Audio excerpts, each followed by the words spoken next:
Dear friends, a very warm welcome to each one of you present on this afternoon session of the 21st day of the Global Festival of Yoga, celebrating wellness.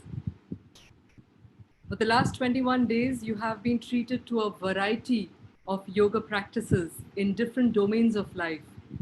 We were very fortunate and blessed to have in our midst Padma Shri Umakant Gundecha ji, who was in conversation with Tarakini ji, and they spoke to us about Nada Yoga and the Dhrupad Sadhana. So we were made to realize and appreciate the important role that sounds can play on our well-being. Today we have another very special session for you on Nada Yoga and well-being by an exceptional group, I would say, from Auroville.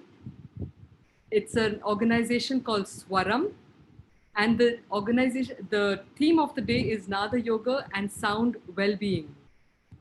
Swaram is an organization which is dedicated to developing musical instruments that contribute to individual and social harmonization and well-being. It helps to bring life-enhancing, cultural and creative and value-fostering gift of music into everyone's heart and hands. So this team is being led by Aurelio. A very brief note about Aurelio, because there's much to say about his dedication to this particular mission of his. Aurelio is the creative director of Svaram. He's a musician, educator, ethno-musicologist, researcher, sound designer, and sound healer. Through his extensive travels and studies all around the world, Aurelio has become a noted pioneer in the development and manufacture of innovative musical instruments, whether it be simple inviting ones for beginners or instruments specially designed for use in sound healing. We have with him his wonderful team. The wonderful team is comprised of Joseph Schmidlin. I got this right. Schmidlin. Is that right? So Joseph Schmidlin is a classical osteopath with over 25 years of training, teaching and practice in the field of energy medicine. Also an advanced practitioner of cranial sacral therapy and working at the cutting edge of sound healing and therapeutics and research. On the website, you can find on our website, indica.com, you can find the link that will take you further into the work he does. We have also with us Varun Rao ji. Varunji is a musician and composer, exploring sonic art and soundscaping in the therapeutic context of sound and wellness. He is also practicing therapeutic work using sound and facilitating music and sound experience workshops. And finally, we have with us a very talented young person, Anushka Gunpat, who is exploring sound in a therapeutic context. She's a professional singer and trained in Nada Yoga. She specializes in vocal improvisation and is currently researching universal chants and facilitating music and sound experience. She conducts these workshops for people. So with this short introduction, I would also like to add that behind the screens, we have Marco, who is the technical realization expert for this entire session. So we saw a little bit of Marco's face when he was trying to make sure the sound is perfect. So with these few words, a very, very warm welcome to Aurelio and his team. And we are looking forward to this treat of sound immersion and healing. I would just like to mention one thing to the audience, that I'm sure you will have a lot of questions. Please make sure that you're putting it in the Q&A box that is there in the Zoom window. So with these few words, Aurelio, over to you. Thank you very much for being with us. And to all of you as well. Thank you. Welcome.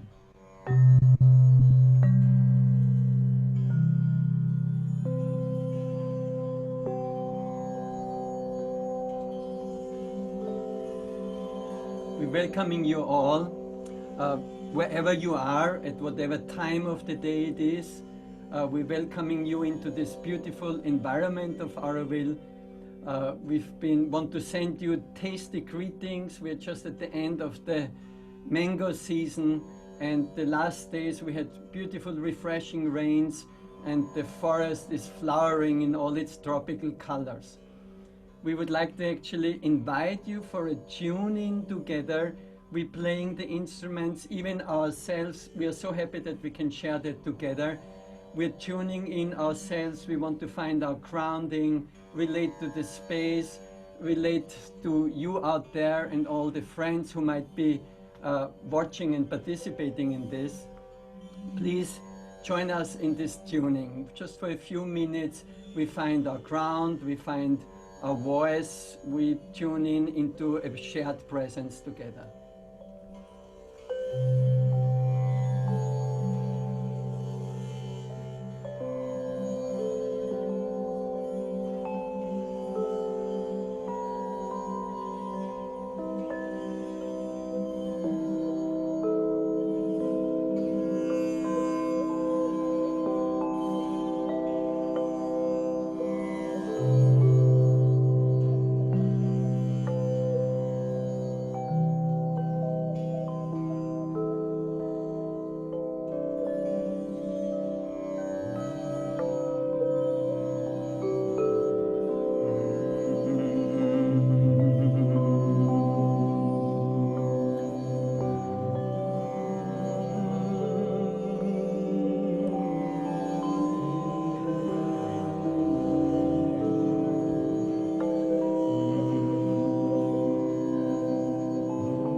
It's very special for us to connect with you, and just we're in such extraordinary times at this moment on the planet together with the crisis we are all facing on many different levels.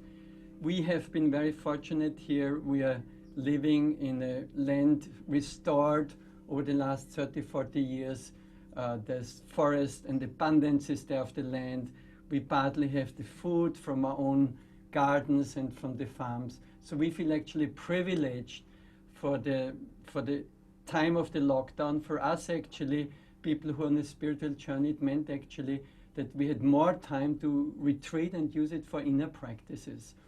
We hope that in this brief time which we have together, that we can share the fruits of that retreat and that work with us, because actually the deeper we go within ourselves, the more it creates compassion for all those people who don't have that privilege. And we know so many people and the suffering, especially also in India, which many people had to go through. So we hope that this work we are doing can contribute, how to say, a drop of comfort into that difficult space we had been facing over the last month.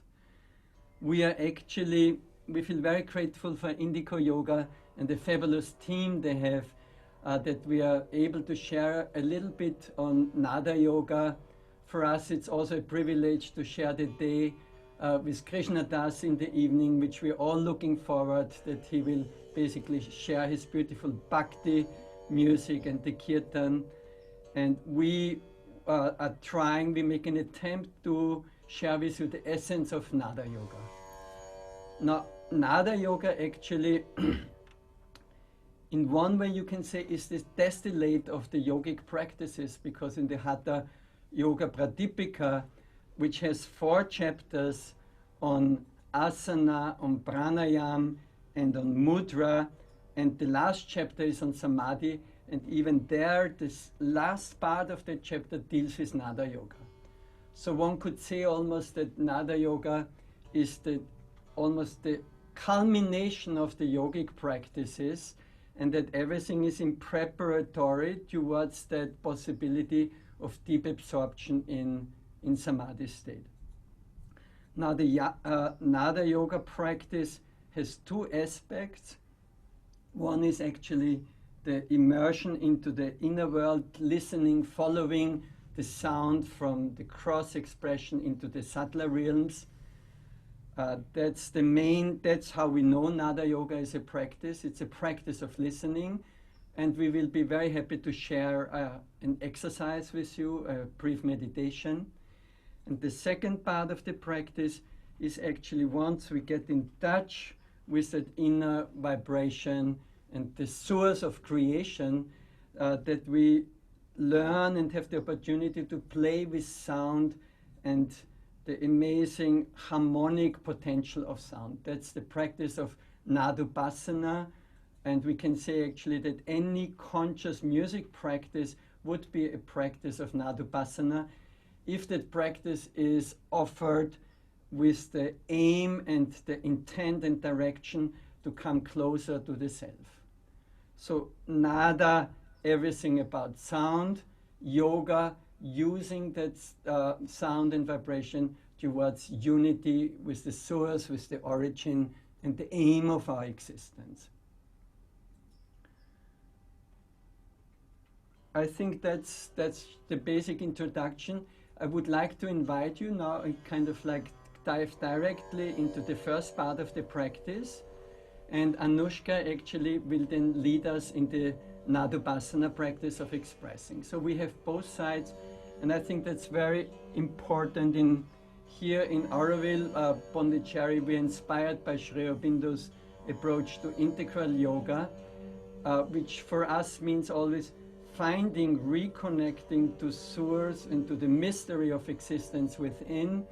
And once that contact is harnessed and is nourishing us, from there we can come into compassionate action in the world. So the practice of listening. Possibly very interesting why Nada Yoga is coming to the fore and people are interested in it is also because it has this beautiful universal appeal.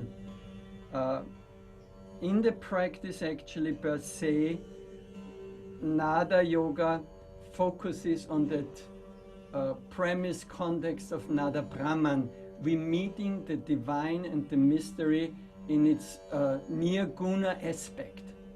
We are not kind of like praying to a specific form of it, but we see that, as Panini already in the 4th century said, sound is the source of all creation. And that's what we're trying to tune in. So I'm inviting you for 5 minutes of that practice, of that listening practice. Please find a comfortable position. Even if you're home and comfortable, you could be lying down if you stay alert and would not doze off. So the basic of the coming into the listening poise is asana. It's a strong physical foundation,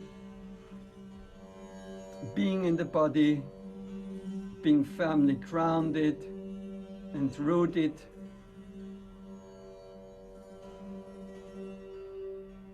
In an asana which is firm, with an upright, strong spine, and yet at the same time relaxed.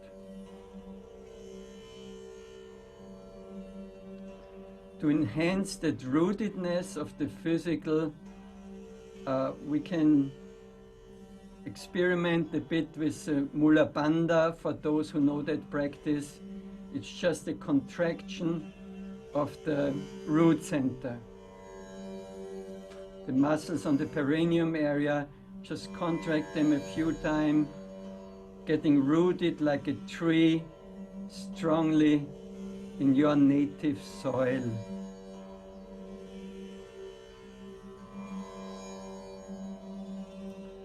And bringing the body into stillness. We can really listen deeply when we are in a complete, still, receptive poise. We are receiving. Our activity is only in the focus and attention to keep us alert in that inner process. So we are rooted and established in the physical. Naturally, as still as we come in contact with the flow of life energies, the flow of our breath, as it comes in, as it flows out.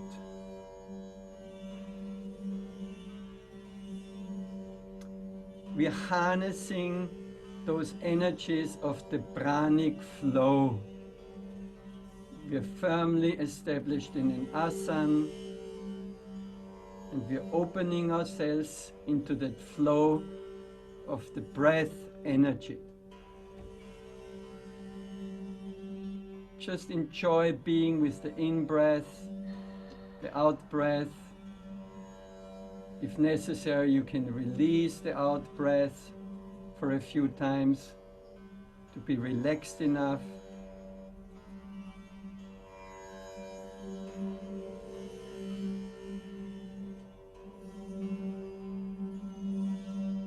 So the third preparatory domain would be mudra.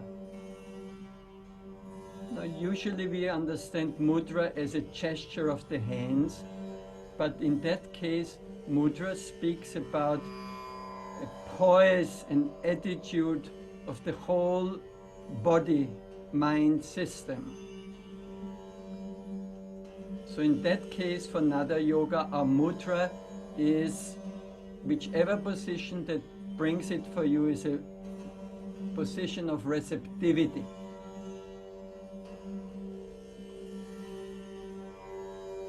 Almost with that image of a Dishandana, you're bringing your system into that poise of receptivity, the mudra of receptivity.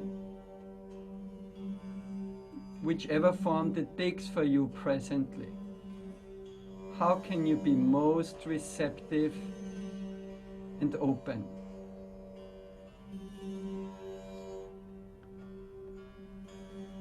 We are grounded in the earth, and we are opening to the inner worlds and feeling that span towards the top of the head.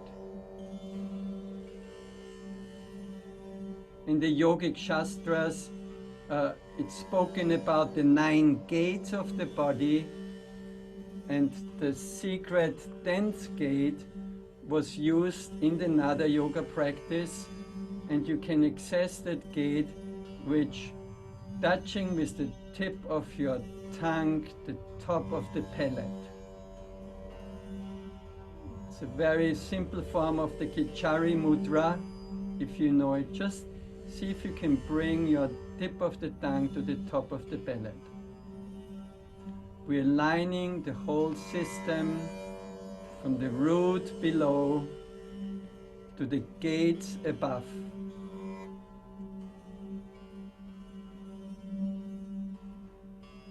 In an open receptivity to the sounds and vibrations around.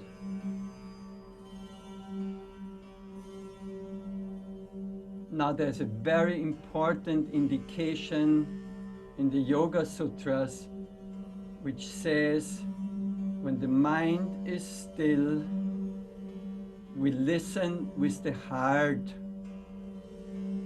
So bring the focus of your receptivity into your heart space. Listening from the heart. Listening within.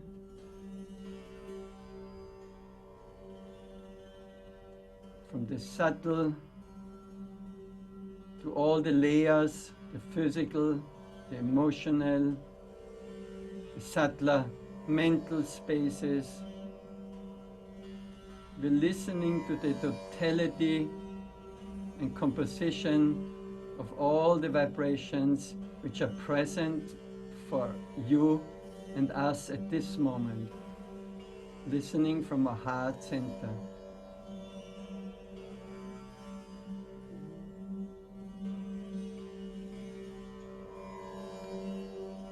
Now from that heart space, from your inner space, see if you can extend that listening into your living space, wherever that might be, just into the room in which you are presently. From your inner world, you're relating to the room around.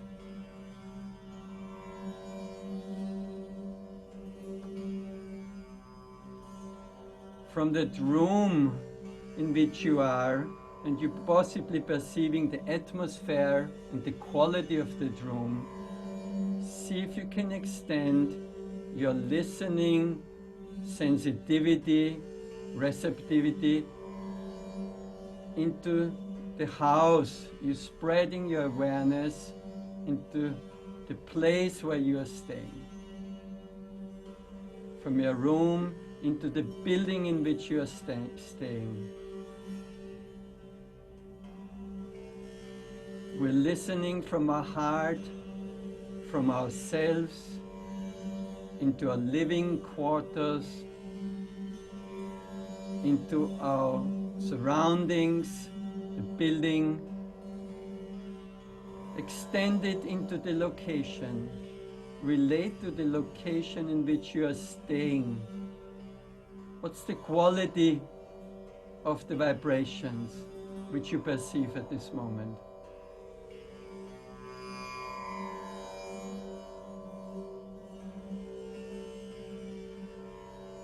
The beautiful thing of this pandemic crisis that we all more so we come into awareness of the global context. We're all together in it. See if you can extend your listening, perception into the region in which you stay, the geographical region.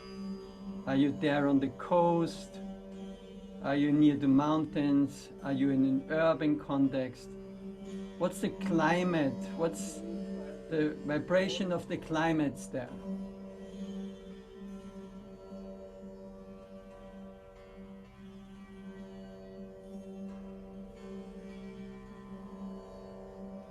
From the region in which you are staying, can you extend your receptivity into the country of your abiding?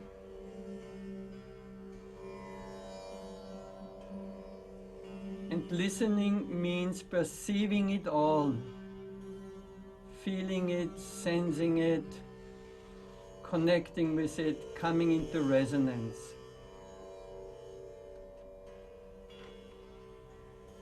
We expand one more dimension from your country. See if you can connect in your receptive poise to the planet as a whole.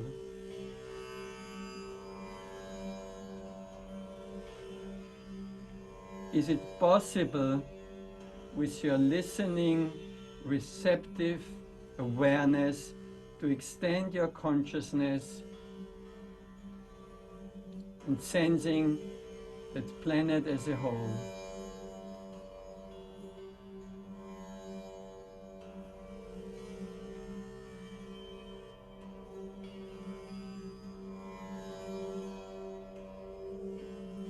Now we can extend this exercise into a small experiment. What would be the vibration of our planet at this moment? Imagine all the sounds of the urban areas, of nature, the waterfalls, the ocean. What would be the common sound of the planet? Exactly, and from this inner practice we try to come in resonance. Let's see if we connect with the humming, what it means. We're embracing, we're matching the whole planet in a hum, in a big om, and we come into resonance. So I'm inviting you to hum with that awareness of the totality of our earth.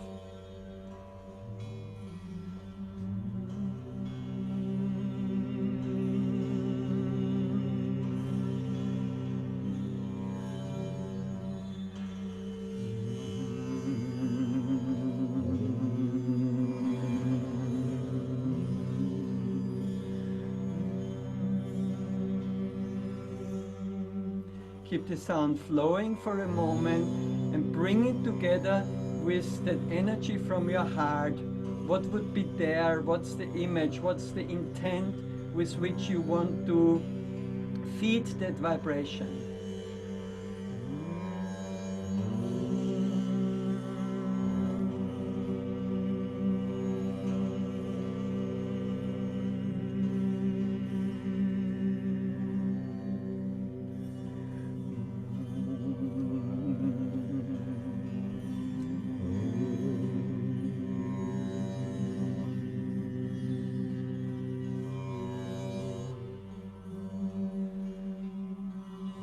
With that Om, you can take that energy back right into your heart space.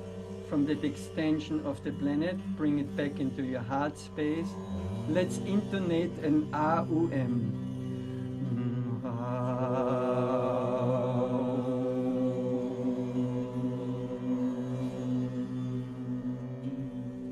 Embracing the whole earth and bringing it back into your heart center.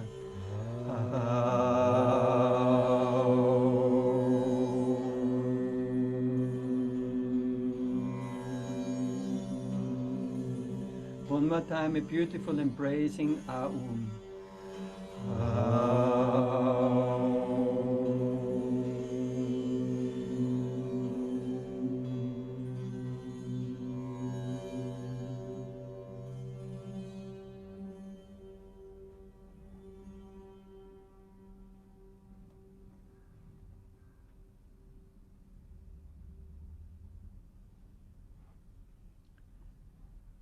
So that would be the first part of the Nada Yoga practice. It's going within, being receptive.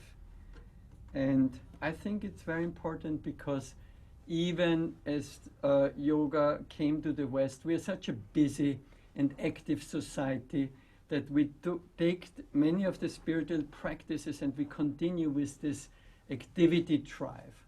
I think that's why Nada Yoga has an appeal, because it's actually coming into a receptive mode. We first have to learn to listen, and that quality and the value of listening in all its aspects. No? So that's the practice of Nada Yoga per se. As I mentioned, once that contact is established, then from within, if I do my tonal music, vocal practices from within, with the aim of union, when I use it as a yogic practice, that is the practice of Nadupasana. We also speak about Svara Sadhana, which means bringing the self into sound and bringing the sound into the self. That's the practice of Svara Sadhana. So let's see if Anushka manages now from this inner space actually to bring us into an expression, the images from the seed into an opening, into the flowering. That's how in the Vedas, the 4 layers of sound, from the para, from the transcendental sound, to the Pashyanti, the seeing vibration, the intermediary vibrations, and the expressive vibration. That was the image of it. So looking forward to journey with you a bit. Okay. So let's start with a nice simple hum together, and we'll explore some different vowel sounds and just transition, as Aurelio was saying, into the flowering. So just on an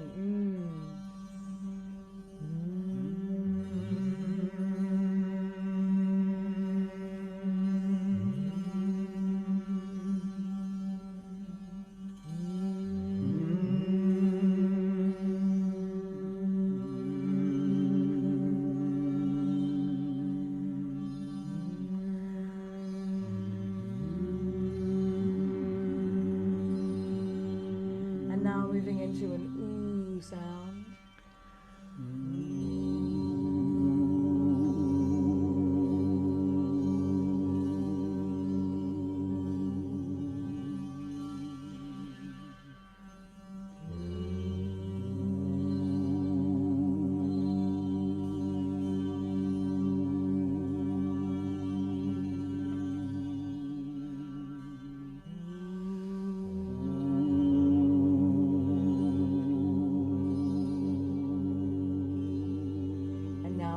Into an O sound. Yeah, please join in, everyone.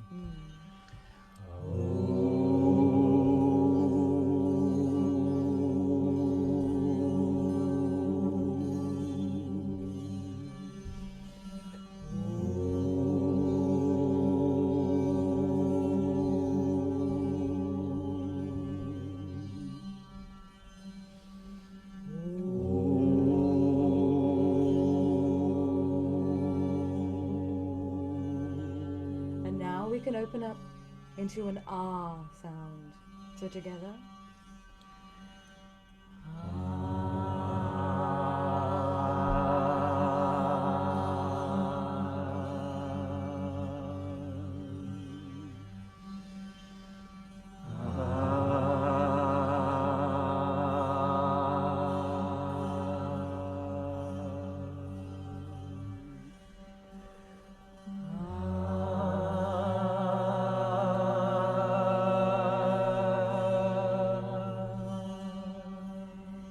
And now let's put a series of sounds together.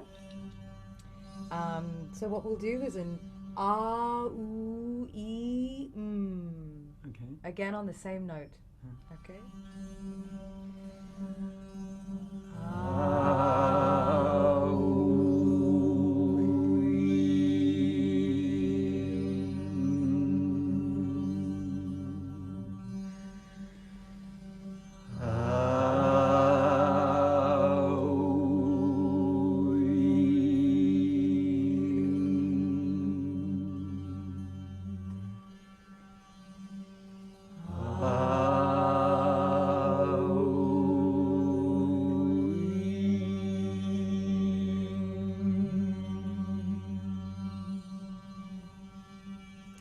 And now let's move into some call and response. So using some different sounds to the vowel sounds we have been using. We love the call and response with Anushka. Okay. I'm excited to hear what comes up. So am I. Okay. Nye-o-sa. Nye-o-sa.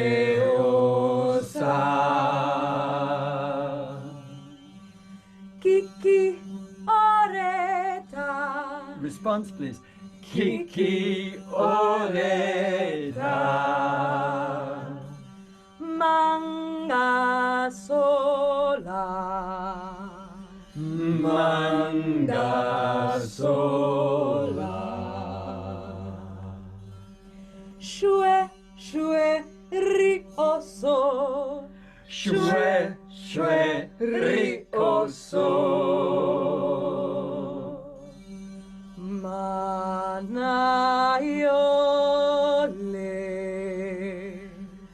Manayole.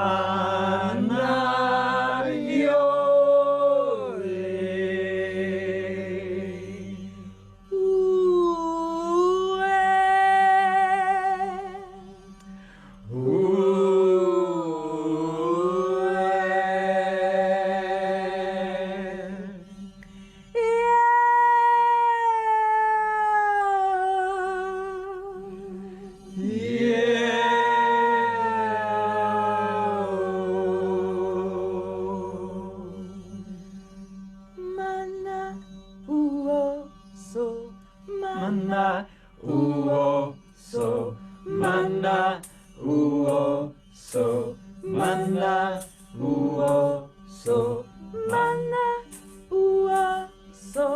mana uoso, Mana uoso. mana uoso, Mana uoso. mana uoso, Mana uoso. mana uoso, Mana uoso. mana uoso, mana uoso. uoso, Mana oso. mana uoso.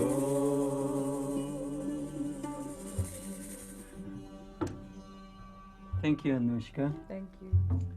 So I hope you get an idea what's happening in Nadupasana practice. Actually is a morning practice. You say, for instance, the Karaj practice of Drupad, which we heard so beautifully from Gundecha sir. This is the deep aspect of Nadupasana practice, but it can go into expression, into playfulness, and we might even hear that Varun and Anushka, they actually bringing that work from an inner space into musical creativity when you work with groups. No? We want to switch a bit because you are also interested. We're looking at Nada Yoga in the context of sound, well-being, and wellness. And we feel very lucky in one way that Joseph is with us. He has been actually stranded here on the Bay of Bengal in the lockdown and spent all his time in sadhana, in the Sri Aurobindo ashram over those last months. And I wanted to ask Joseph, because he's an exceptional healer and therapist, so I wanted to ask him what role is actually, how did sound come into his practice, and what effect does it have on the physical and all the layers of the physical, the tattoos, you can say, the physical body, the energetic body, and when you go into the finer realms of craniosacral work, and then you have sound. So how is sound influencing, and what is the role of sound in the well-being of the organism? Well, the super simple answer is it's integral. So it integrates us. So it integrates all our body parts. Our physical matter came from sound. So we came from vibration, sound, and we trickled into this form. So on all the layers, we have the nervous system layer, which feels out into the field. Okay, so we're integrating our field around us all the time. So sound has this amazing capacity to integrate this field because of its infinite ability to connect to all the harmonics. So all the harmonics are in every sound. So now we're a set of harmonics, basically. So now what happens is the sound resonates with the harmonics that we are and starts to integrate us on this field level first, so this outer field. But then that moves into the body, it moves into the skin, which is part of the nervous system. So right away we're going from the deep nervous system to the deep outside system through the skin. So we're totally connected this way. Now we also feel sound in the fluids. So we're a fluid body with the interstitial fluid, so all the fluid between the cells, the 60+% of water that we are. Also in the blood system. So now in the blood system we're mixing with neurochemicals, right? So now we're entering into our chemistry. So sound has this capacity to change chemistry. Okay, so now we're also moving the lymphatics. So this has a deep tie into our immune system. So we're moving the fluids in the lymph system, organizing the spleen and the deeper organs that contribute to our immune system, our gut health, all the fluid in our intestines, in our guts, and the flora. So we're harmonizing the flora in our gut. And gut health has been this amazing, it's interesting how gut health and sound medicine or sound healing came at the same time. So our world we're pushing evolution now to understand more about, the science of this, this is where I come in. I'm really interested in the yoga and have been, since the 80s. And also I'm very interested in the science and even where the quantum science is going. So I'm kind of seeing okay, our science is just catching up to everything we've already known. So all the truths are already there, but somehow the science pushes the envelope of consciousness in some way. Or maybe not pushes it, but surfs on it, surfs with it. And, we're developing into these really complex beings. But empathy is probably one of the most simplest human resources we have. And as we see in this world, it's becoming one of the most complex things to achieve. So sound is bringing us into that, and then our body becomes an instrument or a vehicle for this. Okay, so we're vehicles for vibration. Okay, Beautiful. So we get to choose what we vibrate. Exactly, we can also choose how to say what's fitting and what's in our environment, and that's why with all the instruments we're having, they're consciously made actually for that interaction with the body. They are not per se for playing music or something. They're really the premise of the instruments is to be able to respond to that. Yeah. I also wanted to bring in, because we have our time frame. I think we're almost touching time frame. Thank you, Joseph.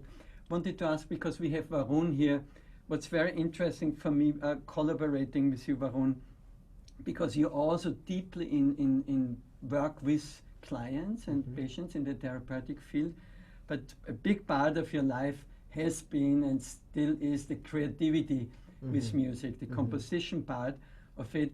And we are very fortunate, same like with Mark, who is sitting on all the technicalities, that you are here operating in the studio also. You're approaching sound through softwares and recording. You're a recording engineer.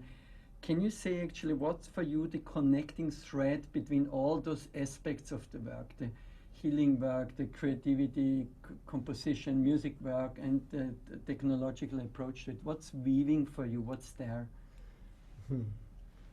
I'm beautifully seeing many colors at the moment. It's nice. There's the therapeutic work, there's sound engineering or composition, music production, but it all spirals down. I think the golden thread is again the being, the one who is acting with that technology, or the one who is being in the therapeutic process, or who is playing the instrument. And it comes down to what your tuning is, what you are tuning into, what you would be aligning with. Um, Now, what is bridging all of this for me is that I'm switching gears constantly in the day Yeah. between therapeutic work or sometimes sound engineering, closed room, headphones. It's interesting how through the day you hear sound in different spheres, Mhm. different spaces. Sometimes it's vast and open, sometimes it's completely inside, moving through you, and everything else is cut out. Very fine sounds, sometimes it's chaotic sounds.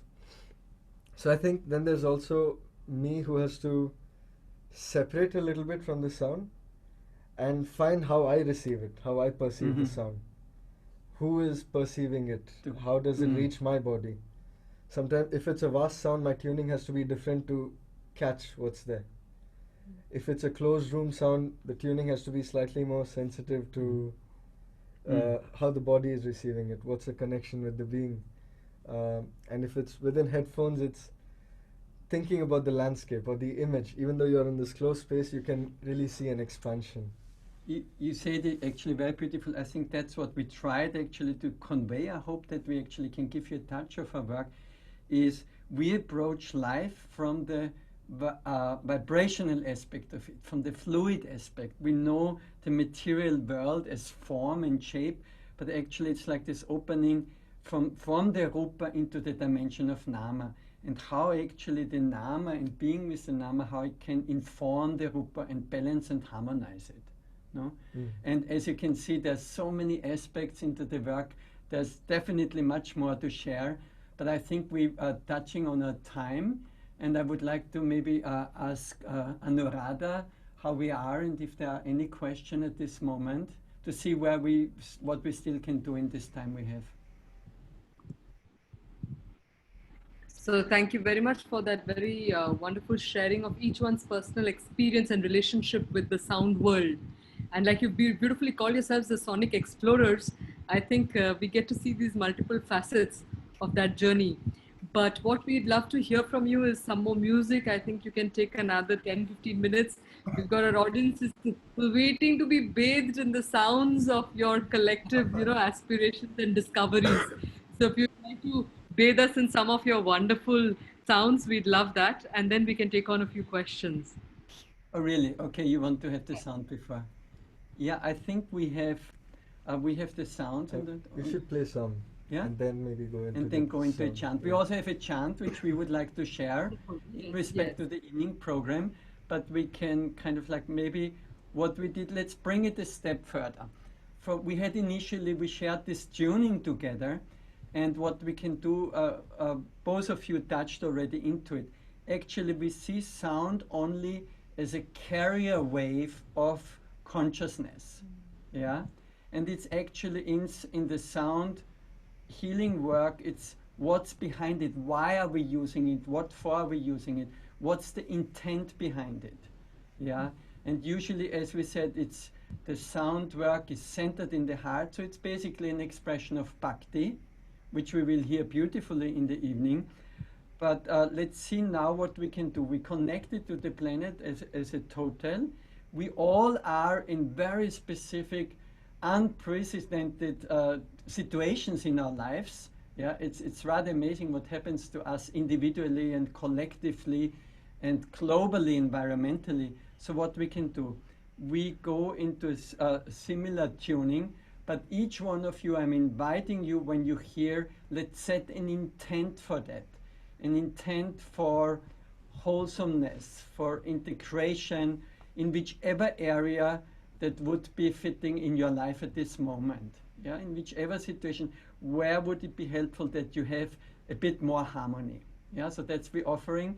We just will share the sounds, but we work very deeply with that intention of that harmonization. Yeah, and hope that we can bring it into So, our being and into each other's life. Yeah, that sounds okay? So, Aurelio, if I've understood you correctly, yes, it sounds okay. If I've understood you correctly, you're inviting our participants to also hold an intention, Yes. which will be amplified with the music that you will play. Yes. So, yeah, let's join this experiment and become co-creators of this beautiful experience. Beautiful.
very grateful that you're present with us right here in the moment, because I think it was clear there is this need for harmonization and tuning, but at the same time there is energy.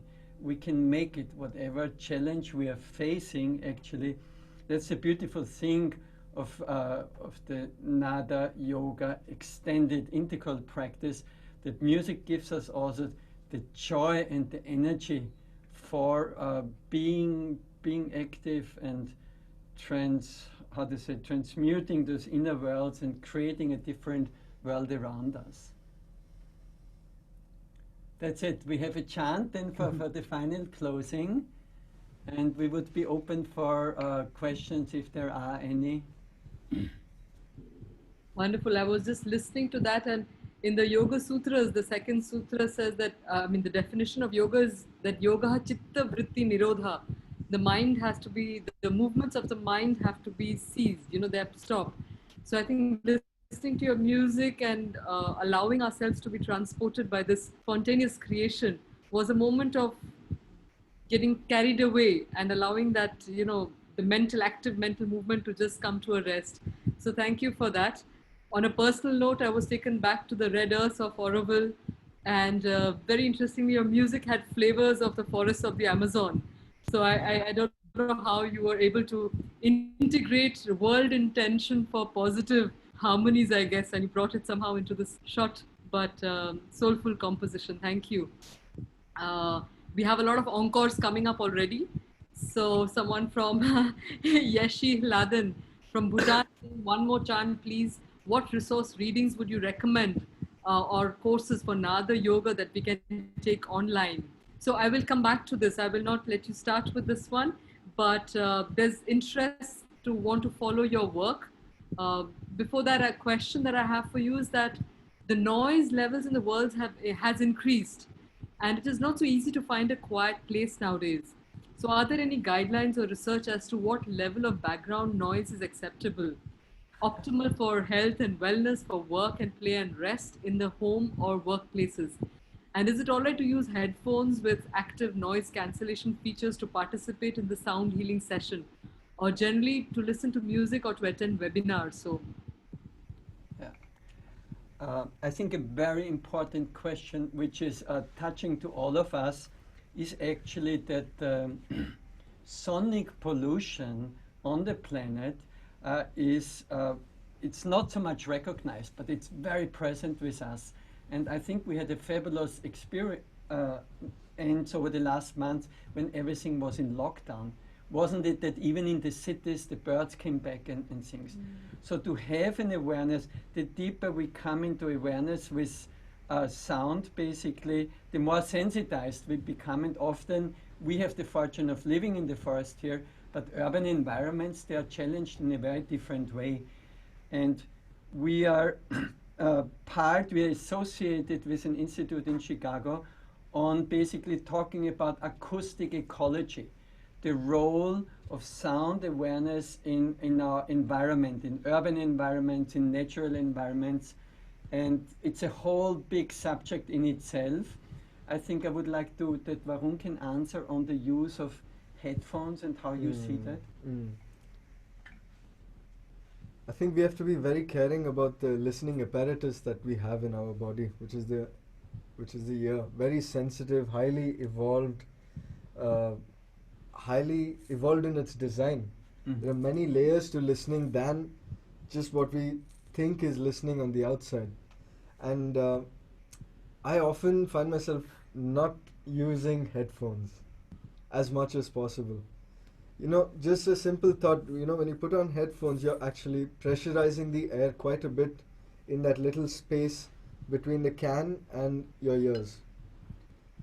Extensive usage of it, we know we have enough research for this to show that it's very damaging for the ears. It gradually over time drops the sensitivity of it. The finer movements of it, they kind of cease, or they don't move as much. And the process that we are in is actually to expand that movement, or to get it into a more sensitive space. But you also have good devices and we things. We do have good devices, yes. I think that's going a little more into the technical aspects of what headphones are. That's a whole category of classifications. And I think it's good to be aware of your sonic environment. I think it starts there, and do what you need to have a comfortable listening space around you. That, maybe if you're in the airport, there are X amount of noises in an airport. And I think if we are aware of what those noises are, and if we want to care for how our body feels through that transition, headphones are okay, and I think one should use it in a comfortable way for the body. Being aware of how you feel when you use headphones is the most important thing. Mm-mm. And then what comes to me with that question is about the ability as a human being to integrate sound. So we are bombarded with a lot of pollution, noise pollution. So in some way, if we go into this, we can start to integrate all these sounds. And really the starting point is in the silence. So if we learn how to just go into silence and be with silence and let the sound come in, and how do we relate to it? And if it's too much, we keep ourselves safe first. So first thing is safety. But as we can start to listen to sounds that might not feel so great, and we can start to harmonize those in our own being, Mm. it's like the work of like John Cage, who was one of the pioneers in this work, and Paulina Oliveras. I'll just drop those names. You can look them up. And John Bellew worked with John Cage. And so these are all people that have been exploring that deeply.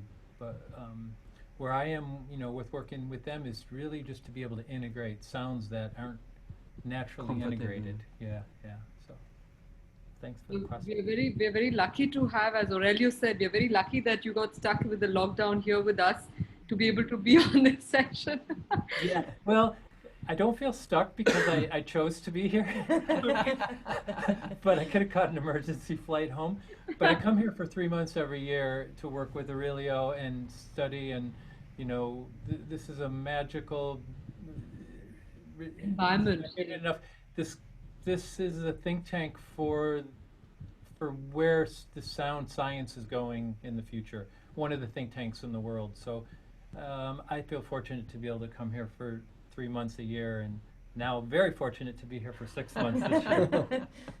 So thank you. Wonderful. I think, Joseph, you also almost preempted a question that was here by Sitaji, who's saying that, please talk a little on the anahata nada, the unstruck sound. So if you'd like to take that up, if Aurelio, and just a question that I had as maybe an add-on to that, is that what is really the mechanism of sound and healing? What is really the process that is enabling these sounds that you're producing to heal us? And would any sound act as a healer? Like basically that. So if you're listening to, let's say, hard rock or metal, would that also create healing effects? And why not? And why certain sounds? So if you could lead We're us both through chomping at the bit to answer the this. spectrum. So I see you actually jumping from anahata nada into rock music and heavy The metal. whole spectrum. So I put the whole spectrum, and if you can take us through that. I think I take the first part of the question, and Joseph in one way answered already that question of how sound affects the body, but I think he has more to say about it. I'm very happy for that question because actually, I don't know if people realize the practice of nada yoga. In one way, it goes into the upper realms and we're listening into the deeper spaces, but actually it's very interesting that in the Shastras it speaks about we can only listen to the subtleties of sound through the heart. So the heart is the entry point into the practice of nada yoga. And basically there are those layers which are described already in the Rig Veda, and then already Panini and Patanjali picked it up on the 4 layers of sound.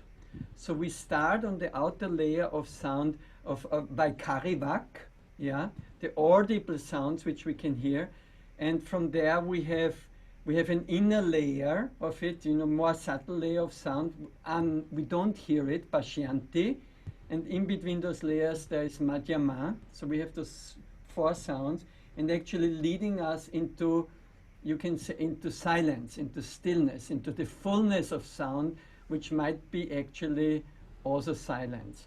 And so the Anahat Nada, that's where the practice of Nada Yoga is actually leading to. It wants to bring us from the surface, from the audible world into the subtler layers of sound. So it's basically the portal of the practice of Nada Yoga is sitting in the Anahat chakra. And that's maybe also the beauty of it, even in Nada Upasana, as I said, the beautiful gift of working with Nada is it's centered in the heart space. So it also has to do something with opening that psychic inner being. That's the gift of what we receive from working with sound and music. And I think Joseph can say something on that question of sound, which music.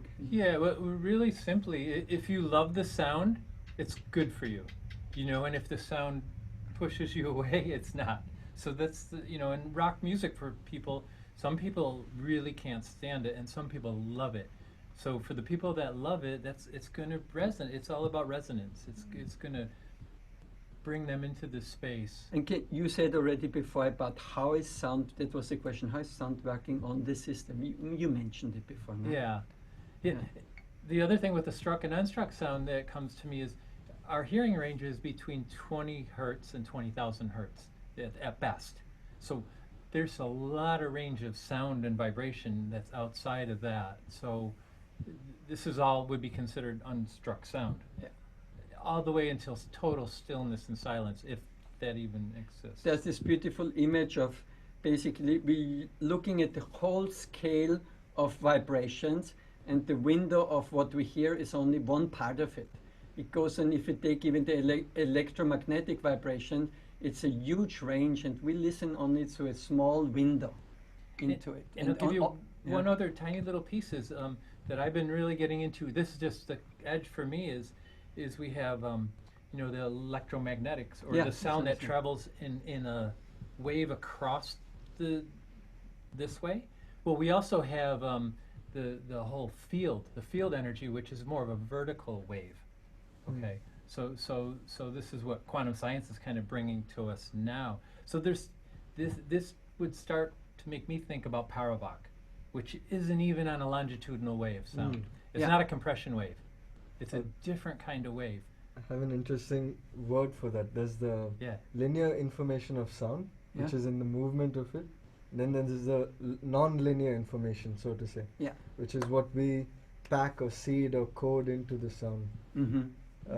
It's a carrier for these two. So the linear is what we usually deal with in most situations, the linear movement of it. But when you were saying this, that was the image that was coming. And to the me. beautiful thing is the yogis in the Rig Veda had this all laid out in the very first text that was ever offered to humans. So it's. Since you mentioned the yogis, there is one question by Pratapji who says that NASA has found out that the sun makes a sound similar to Omkar. It does the rounds. This particular WhatsApp thing does the rounds quite a lot. So how could our ancestors postulate Omkara as the divine Nada? So there's a lot of talking about Om. There's a lot of talk about it having the same kind of resonances as the sound of the universe. There's also a talk about the Omkar, the sound of the sun. So would you like to shed any light on that? Well, basically, if Panini speaks already about it, and that concept of Nada Brahman, the whole world is sound. And you can say that all the aspects of creations, they are facets of that sound, they are expressions of that sound, they are notes of that sound. And the deeper we go into our perception, the universal sound of Om is ever present with everything.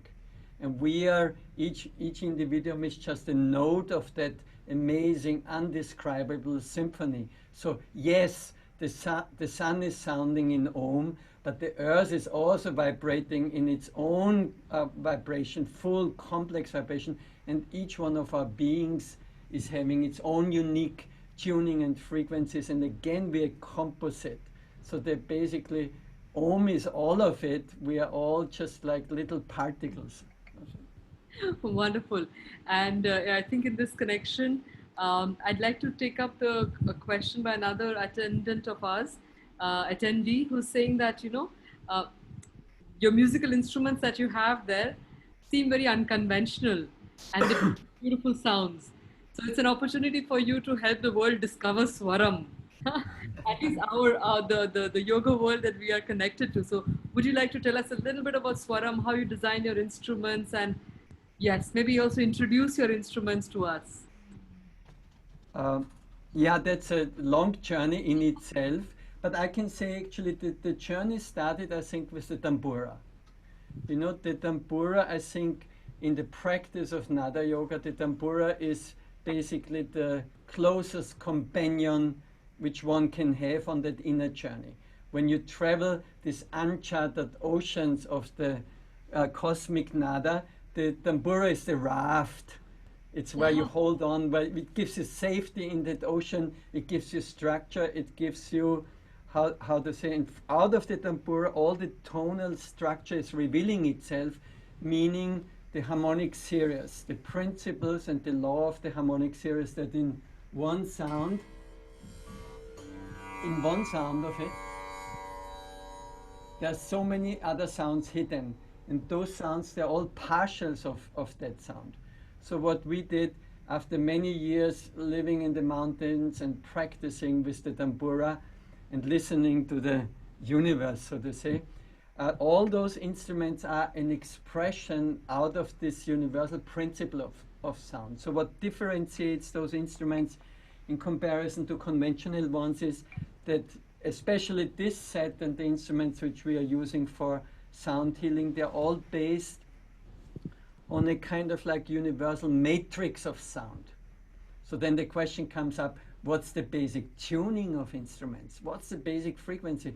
What's that standardization on A440?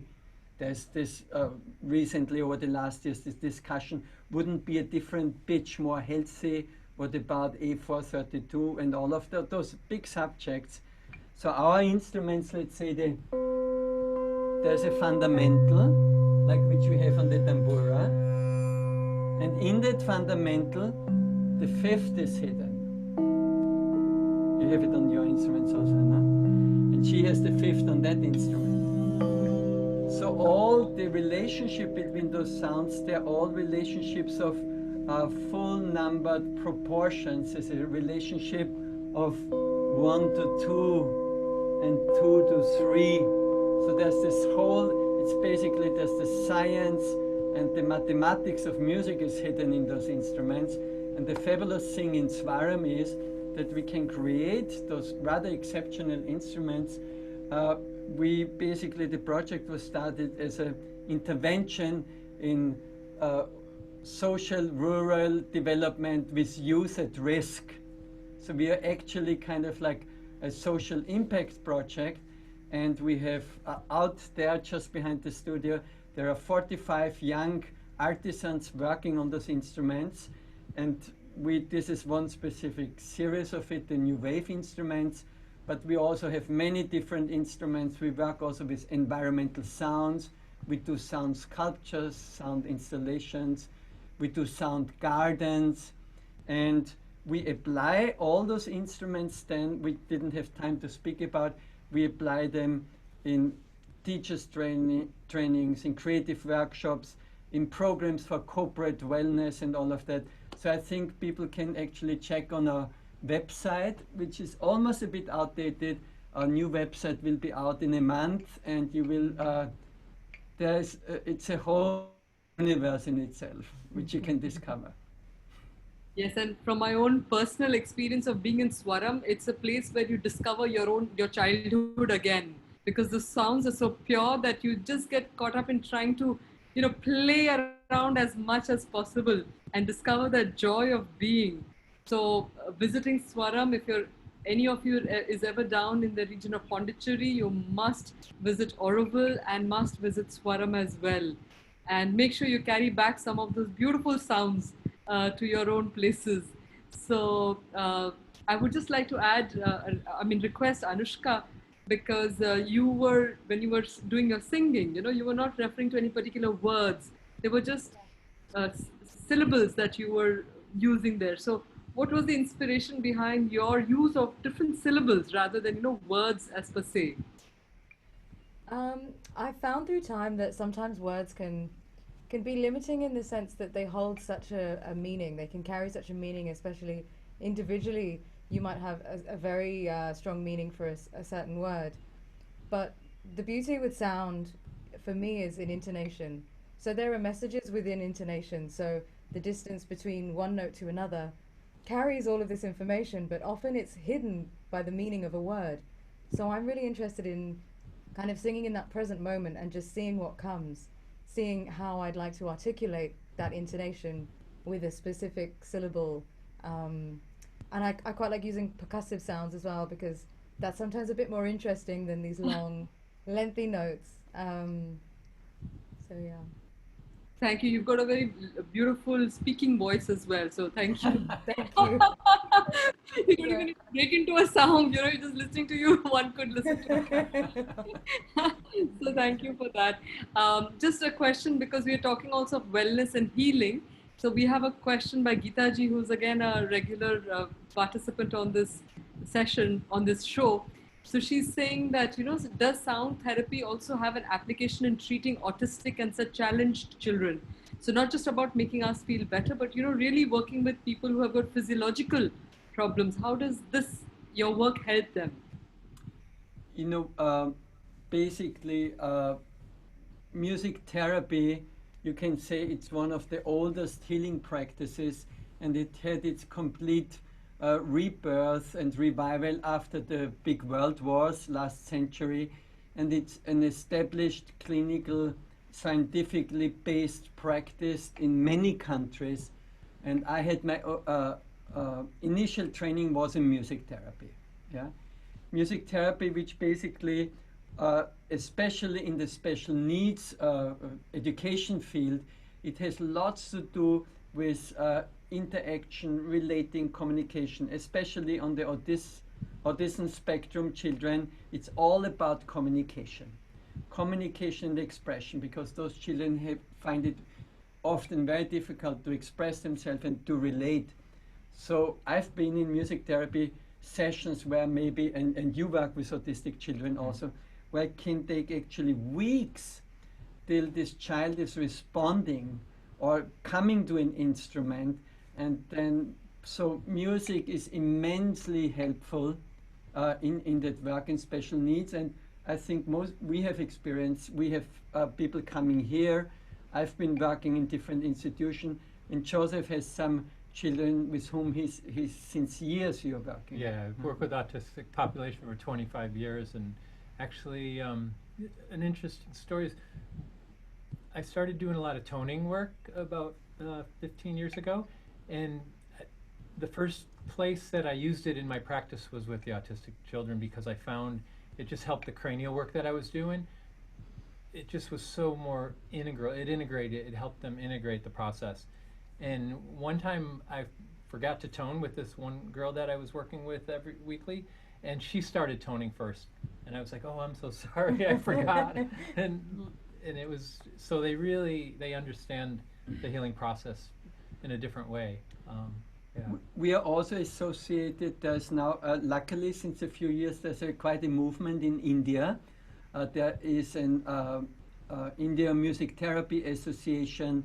We have in our trainings, we have year-long trainings, and often we have participants who work actually in the special needs education field, which is an amazing place actually, because we feel like often those special needs children, they are somewhere on a cut, even if we don't interpret it and say, hey, there's something wrong, it's a very interesting cutting edge, we think even of human evolution. Those children, they are showing us and making us aware of new attentions and carrying responsibilities for the whole of it. Wonderful. No, we've got some of your students who have joined us on the session today. So we've got Meena Gupta ji, who's saying that, you know, I've carried all the beautiful instruments to my world of sound healing, and thank you, Aurelio, for training me in music therapy. And we also have a voice of gratitude from Istanbul, Susan Akalan, who's saying thank you so much. It was lovely sharing a sonic hour with the magic team, sending you love from Istanbul. So a lot of people who've directly benefited from your work are here and sharing their wonderful healing experiences, and also the positive message they're able to share with others. There's one very interesting related question from Dylan Long from Singapore, another good friend who's there on all our sessions. So he's saying that thank you for this brilliant and smoothing session. I'm curious to know if there is some difference of approach when you're conducting a Zoom session. So technology, how is that changing the healing process? So he's saying that, and a live session. Is there a difference between conducting a Zoom session and a live session? And is there any possibility of interaction of sound during chanting between the participants and the performers? Is healing still possible in a digital session? Mm. You know, I think that we are all of humanity. We're in front of the challenge, no, because of course, how to say, it's such a different experience when you're in an immediate context, when the souls can get in touch and feel each other. You know, it's, and sound is this beautiful means of creating that bridge between the souls. Now, we ourselves also, we struggled, how can we actually convey that energy? We hope that a bit of it was possible. Yes, it was very effective because the feedback that we're getting is clear that the screen is not making all the difference. Yeah. And so we basically hesitated because many friends asked us already at the beginning of lockdown, we should come on with programs. And we said, no, actually, you know, we see everybody single sitting, and what I think what we also wanted to share, that there's a big, it's also community building. The sound work, there's a very strong aspect of community. And we hope we're experimenting how to say that it's a big challenge technically to be able to convey that actually that heartfelt energy. And we are very grateful for Varun. I think he put something in the sound quality, and Marco, and because we want to inspire also, there are so many beautiful people in the world now sharing their life and their expertise over the screen, but often the sound quality is rather miserable and all of that. So we hope actually that that over the months now learning, that more and more we can improve and technology support us, that we can really contact from here to there. Yes, so we have Geeta ji again who's saying that, you know, it depends on how good the speaker is. So there is this, in a sense, if the para can shine forth through the different layers, like if there's a truth of experience, like what Varun ji was saying, that ultimately it connects to the truth of your experience and how the external sound is a carrier of that. So that human touch is powerful in going beyond the digital barrier, let's say. And I just wanted to ask you another question on, you were talking of community.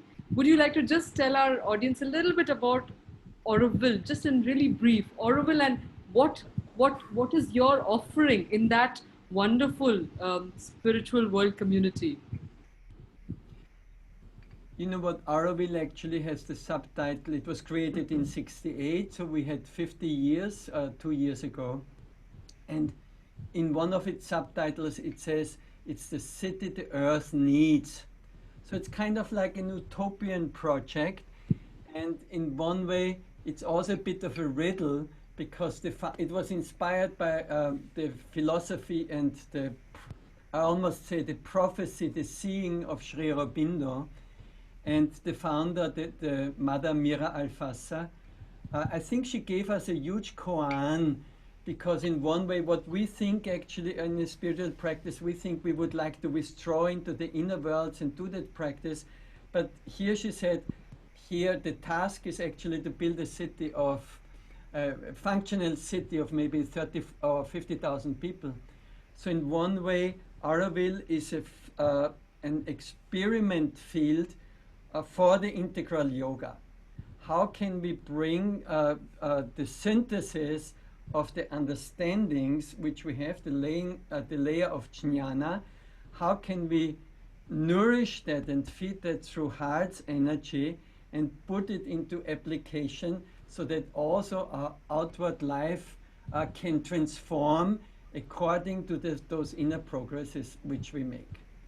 So of course, Auroville has many beautiful things and experiments to offer. At the same time, we have all the problems the world is also facing itself with. But we are here actually, I think the difference is that we are here with an intent to create a different reality for the future of humanity.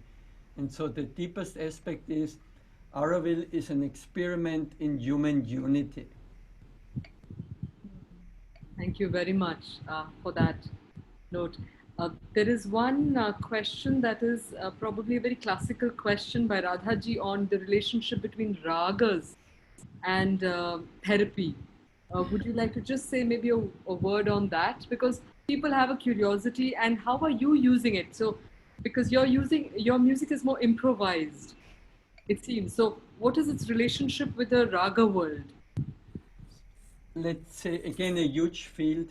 Uh, Raga music is this beautiful synthesis of creating and offering a structure, a very clear structure, almost with traffic rules, in which you actually, the artist can move freely according to the moment and to the circumstances. What we used here in all those instruments, it's one of the primal ragas, which comes out directly of the harmonic series. That was Rag Hamsadvani. Yeah, and maybe also the lightness of it, that image of the white swan soaring above us all. So it's a huge subject. Basically, we are very grateful to work on the foundation of Indian music, because Indian music harbors all the universal principles of sound and music. So you have two aspects of it. You have the aspect of Svara, which basically is the science of sound and frequencies and intervals and the melodic structure of music. And then you have the other part, the science of Tala, rhythm, the structures of rhythm and the structure of timing. Yeah? And in Indian music, it's extraordinary. We did some research in pentatonic music, which is the elementary music of humanity. All the indigenous people and original cultures of the planet basically use pentatonic scales predominantly. And we found about 35, 40 scales all over the world. And then we bring them back into the Indian idiom, and we find all of those scales in the tradition between Hindustani and Carnatic music, and they're all classified according to their use and effects and the time of the day and the season. So it's a very beautiful ancient science, which very happily now many of doctors in Indian institutions, I talked about the music therapy institutions, they are using that knowledge slowly to bring it into application, even in clinical context. All right. Thank you very much. I mean, we could go on listening to you and to your entire team, the wonderful team that is here. But unfortunately, all good things also have to come to a close. And we are also getting impatient to listen to the chant that you promised us. So, So the promise is out. what I would say is, should we do it like this? We'll discuss what is the best way you feel that you'd like to leave the audience with. So I have announcements to make about the next session. We need to know how people can reach out to you and connect to your work. So if you could give us all those details. And next would be, we'd like to have a message from you, and we'd like to hear you sing. So which order would you like me to take that in? I think I would probably start by just asking you for details about Swaram and Yes, how let's, people can let's reach do it. out. Let's share the details and all the announcements you have to make, and then we close it off in a non-verbal, because that's another gift of sound, basically, that we relate to each other, or we can relate in a non-verbal space, which actually again is centered here. Yes. So, if you'd like to just tell us about just about Swaram itself. I know that Vinayji has shared about Swaram, the website there. Is there anything else that they can write to you on that? And because there are a lot of Yes. questions that are unanswered. We have Pratapji who wanted to know more about the autistic relationship of, autism and music healing and all. But maybe if we can open this up to your getting a connection with you directly somehow. Yes, we have a very well functioning office. There are 50 people working in that field, and with all different kinds of teams. And on the website you find the contact address. We're very happy to communicate. It comes into a central email account, and from there it splits out into the different sectors. Okay, wonderful. And maybe what I'll do now is I'll make the announcements for the evening and then come back to you for your personal message, like something that you'd like to leave the audience with, and then we'll listen to your sounds, your chant. Yes. So, Srinivasji, may I request you to kindly put up the poster for the evening.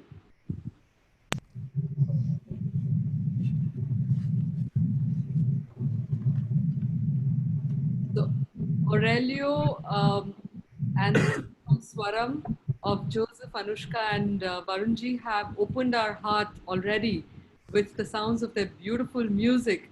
And that opening of the heart will be further nourished in the evening. We have this very special session by Krishna Das ji. Krishna Das is a known figure in international kirtan singing, and he's a great bhakta of Hanumanji and a direct disciple of Neem Karoli Baba. So join us in this evening session on deepening the yoga of devotion through kirtan, and allow yourselves to basically be immersed in what bhakti is and how music is a transporter of, as a carrier of that emotion for all of us. So I think with these words, I'd like to go back to the team. Yes? Can you hear us? Yes, Yes. we can hear you. Srinivasji, if you can please put the focus on them. Okay, Thank you. So if you share your message with the... My message also carries a hope, I think, for humanity. And it is inspired from Sri Aurobindo in one way. I'm looking forward for the next evolutionary step where where the thinking mind changes into a seeing mind, and where the feeling heart evolves into a listening heart. Beautiful. And would the others also like to give their respective messages? Sure. Whatever, yeah. Yeah, really, it's the message of peace in the heart, and really being able to connect. And since everyone's a unique being, you talked about this. Everyone's a node, this unique node. If one person's not in the resonance, we're all out. So really, this unity thing where we all bring forward ourselves and gift resonate. of ourselves. The gift of ourselves, whatever that means, even if it's the stillness or the outward, whatever it is, just full presence. Yes, thank you. I think that's a very important message in today's world, where we are tending to go out of sync with ourselves, with anxiety and fear. We are falling out of our own synchronous reality. And so I think your message is very good to hold and then therefore hold the community together in a positive energy. Thank you for that. So Anushka ji, would you like to share your message? Sure. My message is also of peace and love, and also to just tune into nature if and wherever you can, if possible. I understand that not everyone is fortunate enough to live in the heart of nature like Auroville, but wherever possible, practice some deep listening to the wind, or listening to bird calls, whatever's in your environment, even if it is the sound of mechanical sounds. But tuning into that and just enjoying the inner silence as well, and the deep listening.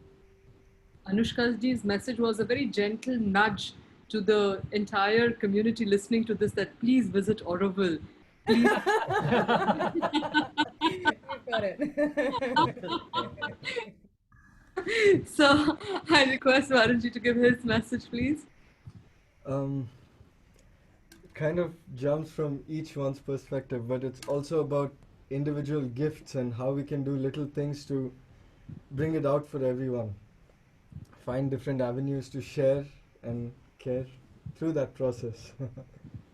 Thank you. Thank you for opening up. That's his real gift now. That's his message. Yeah, thank you very much. Just before you start, I would just like to mention that for the evening session and for all our sessions, please visit indicayoga.com, where we have separate registrations for the 3 sessions. We have morning sessions from 7 to 8, afternoon sessions from 11:30 to 12:30, and evening sessions from 7 to 8 again.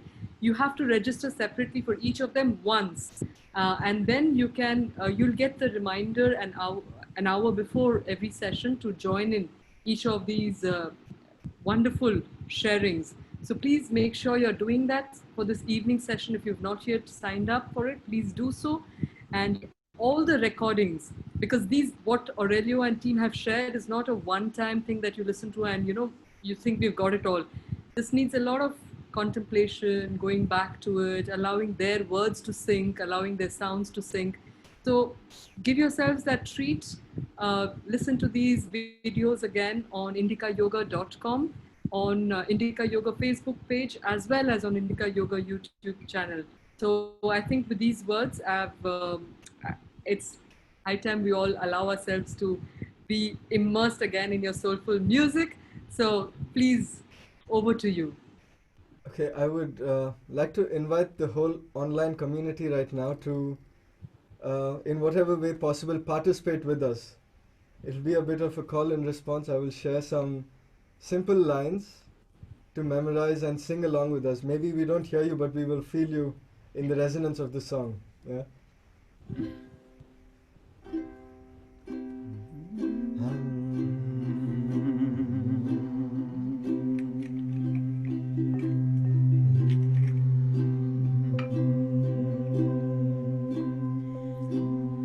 Mother Earth, follow the sun, sharing your gift with everyone. And you can repeat with us. Mother Earth, follow the sun, sharing your gift with everyone. Let's do it one more time.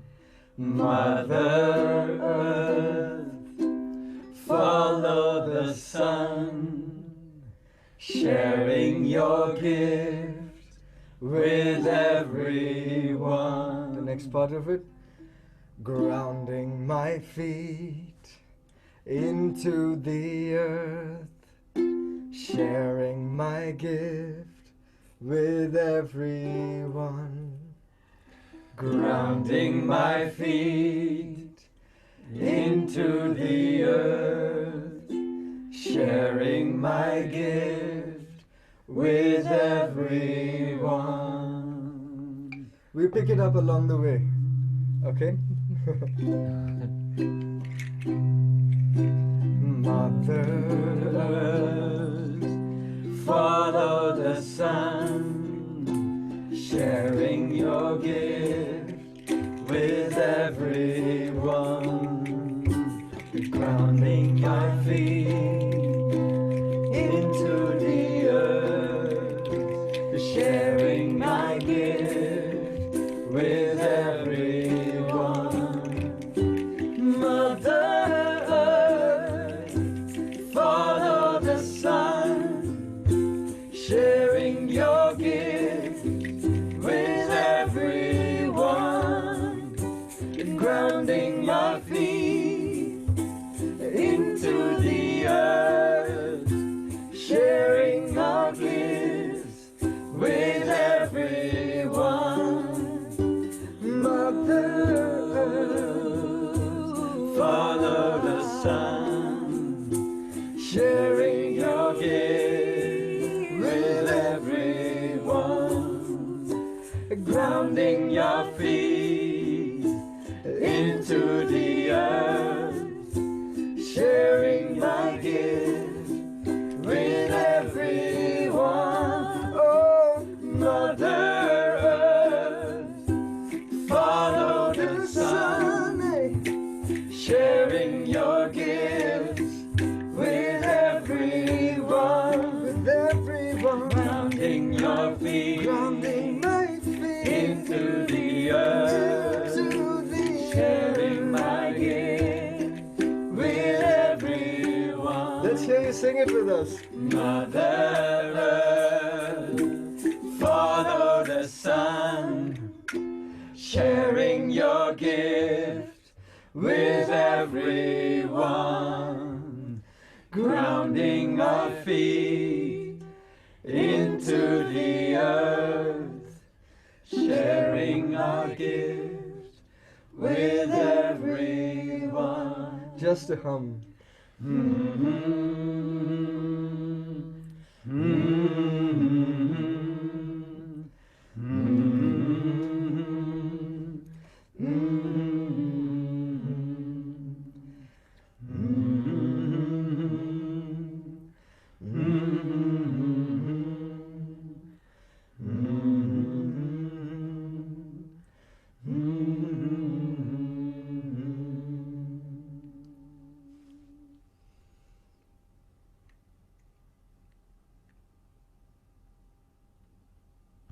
Thank you. Mhm.